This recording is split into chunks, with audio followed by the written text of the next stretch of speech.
people are still living in tremendous fear Right. behind these masks, you know, Yeah. feeling Yeah. feeling vulnerable, and Yes. we're trying to help people not feel so panicked or so vulnerable, Yeah. give them more confidence that even if an individual was to get COVID, that or test positive, one of those nasal swabs would be positive, that we have some solutions that can further help keep them out of the hospital. And I Right. guess what I wanted to ask you, I mean, you look good. Are you feeling good? Yeah, I feel okay. How about the gut? Your symptoms started with gut issues, right?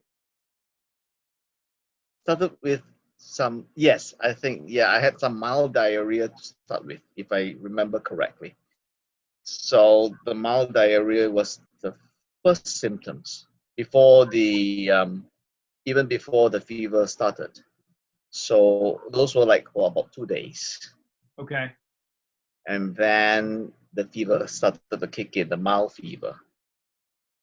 Emery, was there anything unusual about the gut symptoms, about the diarrhea? When you were experiencing that, did you think to yourself, I've never had anything like this? No, no, no. I mean, I've had diarrhea before. So I couldn't tell if, it was related to the sickness. I was just having mild diarrhea.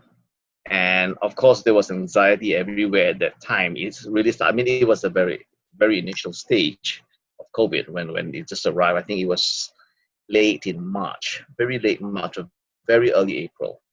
So, but I didn't know diarrhea was a symptom, but I had that. So it was only later on then we found out that, diarrhea was a symptom of COVID. Then I started to piece them together. But when the fever started to kick in, then I realized that, look, it's really something strange because I'm not somebody who has fever. So it was a fever that actually, basically triggered the whole thing. I mean, Yeah, and how high did your fever get? What was the peak temperature? Did you hit 102? I think I reached 101.5, somewhere there, if I remember correctly. Yes.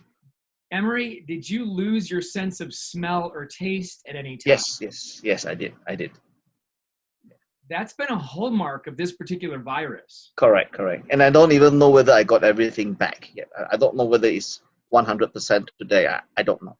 I can't tell anymore because I still feel funny once in a while, and then I don't know whether I completely got it back or I'm 85%.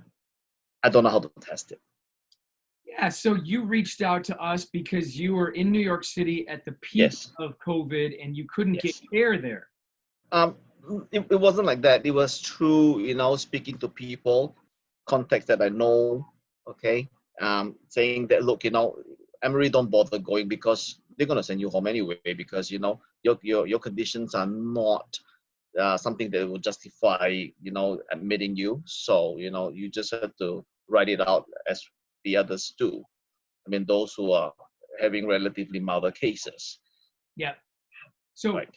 you had the gut symptoms, and then for a few days the diarrhea, and then the sequence was next was the fever. When Hmm. did you lose the sense of taste and smell? About the same time when I had my fever. Okay. And that came on really about 3 days after having gut symptoms. Is that correct? Right. Correct. Correct. Okay.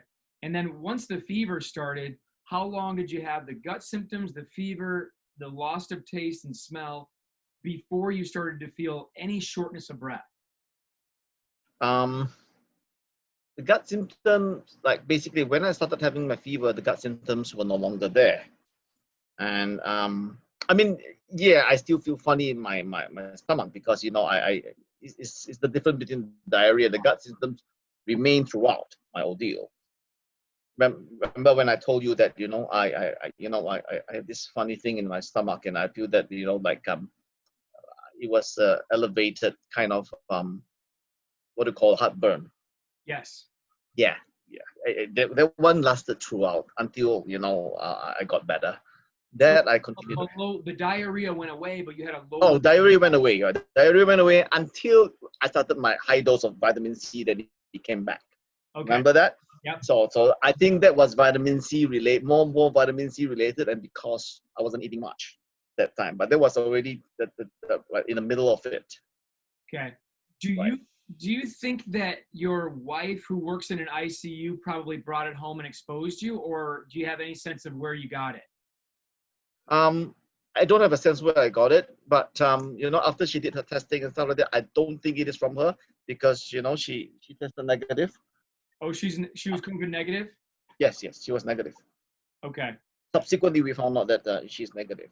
So I believe that is through my traveling, my exposure in the subways during the last week of March during that time. I feel it could be there because other than that, it could be in the buses, the public buses, which Got it.